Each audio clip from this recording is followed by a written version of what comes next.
Hey guys, and welcome back to my channel. If you didn't see already, my last video was my 2021 bullet journal setup. Now that my first pages of my new notebook are all ready for the new year, it's time to start planning for January.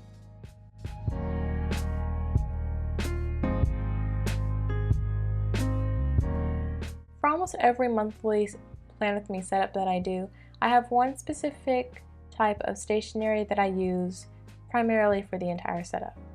This month it is going to be my red Zebra Mild Liner brush pen. It actually has two tips, a brush pen side and a fine liner side. I'm going to be using both in this setup. As always, all supplies in this video will be linked down below. So I must have exhausted all of my creative juices last video with the beginning of the year setup because I'm actually doing a partial recreation for my January setup. As you can see on the screen here and here, I saw a bullet journal setup last February of 2019 by the YouTuber Art and Foxes. I will link her channel in the description box below in case you want to check her out. Last February she did a magic show and deck of cards theme, and I thought it was so cute that I've always wanted to recreate it. I decided to give in this month and try my own take on her theme. However, I didn't want to copy completely because, after all, I do want to give you guys some new inspiration. And so although all the doodles are the same, the lettering style is different, I'm using red instead of purple, and most of my other spreads are going to be different than hers. I hope you guys are okay with this new type of Plan With Me, and I promise that next month I will have a more original setup for you guys. Well, anyway, getting right into the planning, I already lettered my title January right in the center of this page with the brush pen side of my red Zebra Micron fine liner. I'm actually using my Tombow Fudenosuke hard tip to outline all the doodles this month instead of a Pigra Micron. I've seen this on many different YouTubers of different bullet journalers, but using a hard calligraphy tip like the Tombow Fudenosuke one gives you a lot more variety in the thickness of your lines and makes your journal doodles come alive. Before, I was only using a Thacker Pigra Micron, and so it all looked flat and boring with the same width of line. However, now I can press harder down the pen for thicker lines and deeper shadows, and use a light touch if I want to add smaller details. This technique was very fun to use, and I'm probably going to be coming back to it a lot in the next couple years.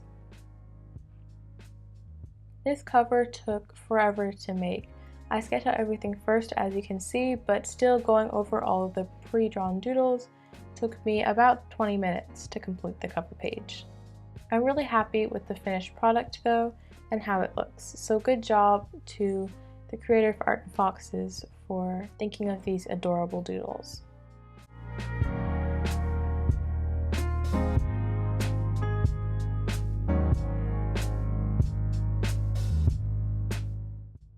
If you guys have been subscribed to my channel for a while, you would know that this December I've been doing a sort of vlogmas, where I've uploaded one video every Friday for December on my YouTube channel.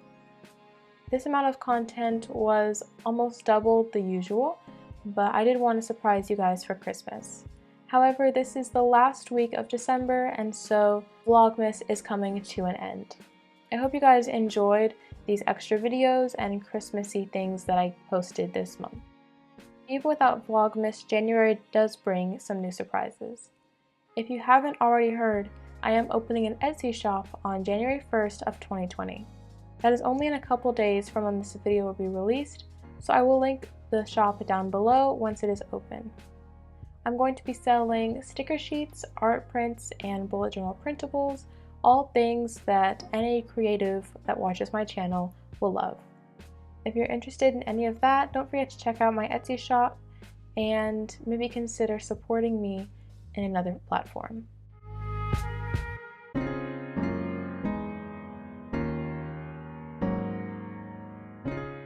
On the left side of this spread, I made a focus and goals page. Usually I have a little goals box on the side of my monthly calendar where I can write any goals that I want to do for the month. However, this month, since it is January and the start of a new year, I really wanted to break down some more in-depth goals. So the difference between the focus and the goals section is the focus is going to be one sentence where I describe the main thing that I want to do in January. Other than school, this will likely have something to do with opening my Etsy shop and everything that goes along with that. Goals, however, are more specific and could be things like starting to exercise more or budgeting, more specific things that you'll find in any goals tracking situation. And then the last box on that page is going to be a next month section. This is also something that would usually go on my calendar page, but I decided to squeeze it in on this page instead. And I honestly love how it contrasts the cover page, but doesn't take away from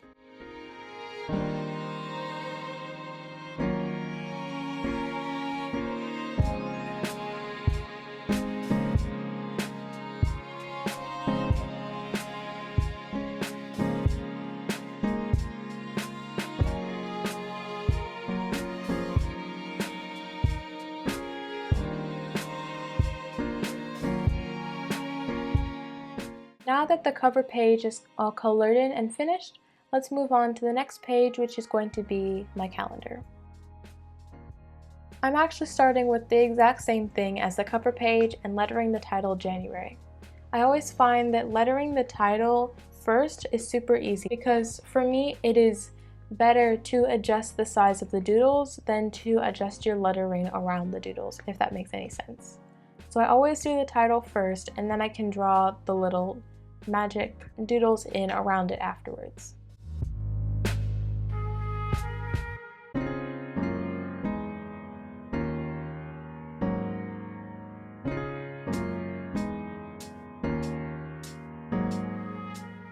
I've seen this style before where you draw a little black circle at the top of the box and then write the number of the day in with white gel pen.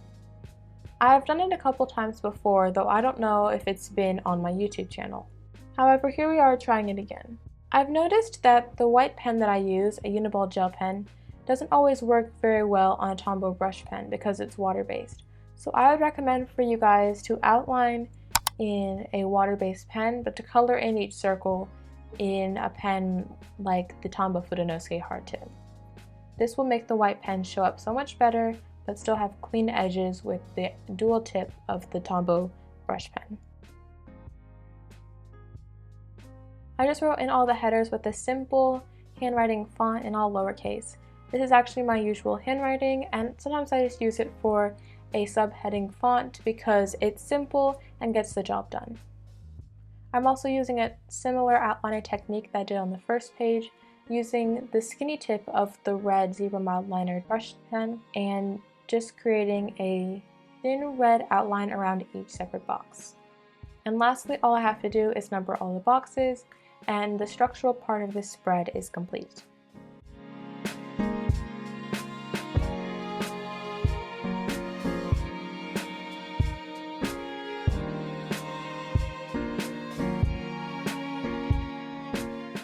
Now I'm going to be doodling all the different pictures around the left side of the spread. Although it did take just as long as the first page, it's very therapeutic to just let yourself draw and let your mind wander for a little bit. And I would definitely recommend a fun, busy theme like this if you want to just relieve some stress and get your mind off something. To fill in the space between the main doodles like the cups and the cards, I made sure to add little sparkles and the symbols on a deck of cards like the hearts, diamonds, clubs, and spades. This made the page seem a lot busier than it actually was and gave it some depth.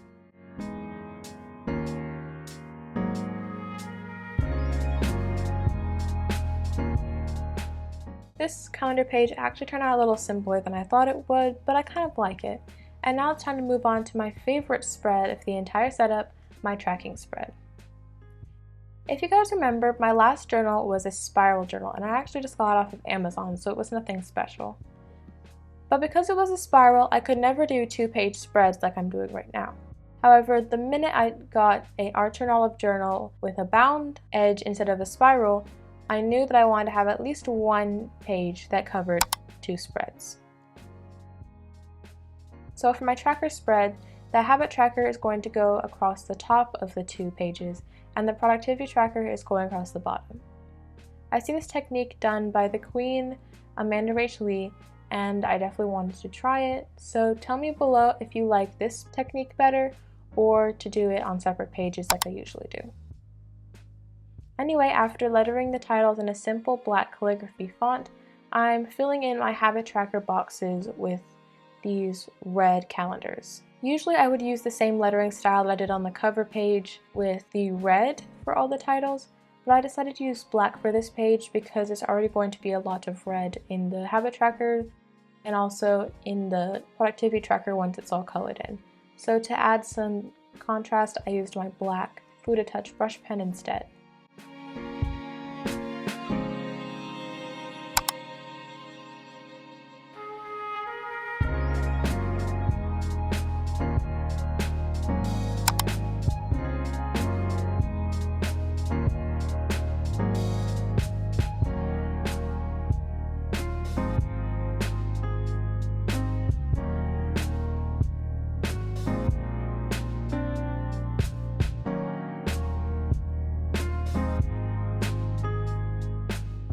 Some of the habits I'm tracking this month are drinking water, working out, making my bed, and flossing every day. And for all the habit trackers, I'm actually adding a separate box, one up and one to the right of the red boxes. This box is actually where I'm going to be filling out the little dots for every day, and the red box is kind of like a drop shadow that you can see through the entire tracker. I don't know if that makes any sense at all, but you can see what I'm doing right now.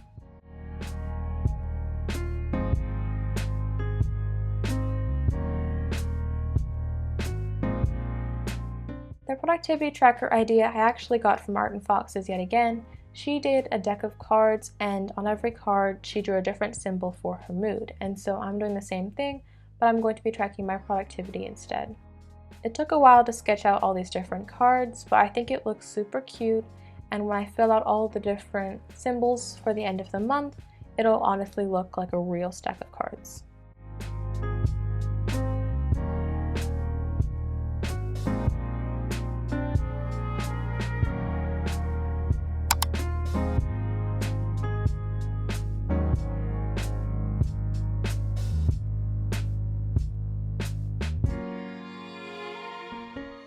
And now for the next spread, my gratitude and brain dump spread for January. So I'm starting by lettering the titles as always, and I'm actually doing something that my OCD screams at me for, which is having 2 different title styles for the same spread. The gratitude title is obviously in red like any other spread in the setup, but the brain dump is in black. And I did this because there's actually going to be a border around the brain dump spread in red, so I didn't want there to be a red border with a red title right next to each other. However, on the gratitude page, there isn't enough red in that spread, and so I wanted to make sure that there was some red at the top. Usually I would get really annoyed by looking at this, but actually the difference makes me kind of happy, and I'm glad I'm going out of my comfort zone a little bit and trying new things.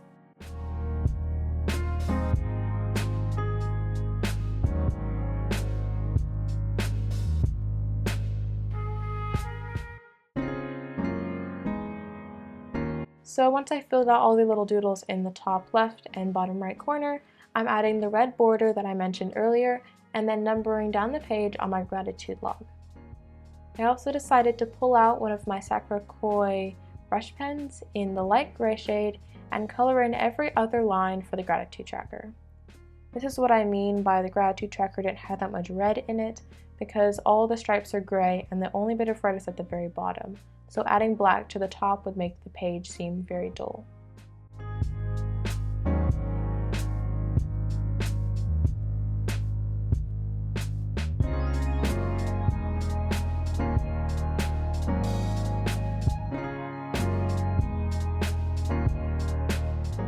After adding the highlights to the gratitude title, this spread is complete, and now we can move on to the last spread of this setup, which is going to be my first weekly spread.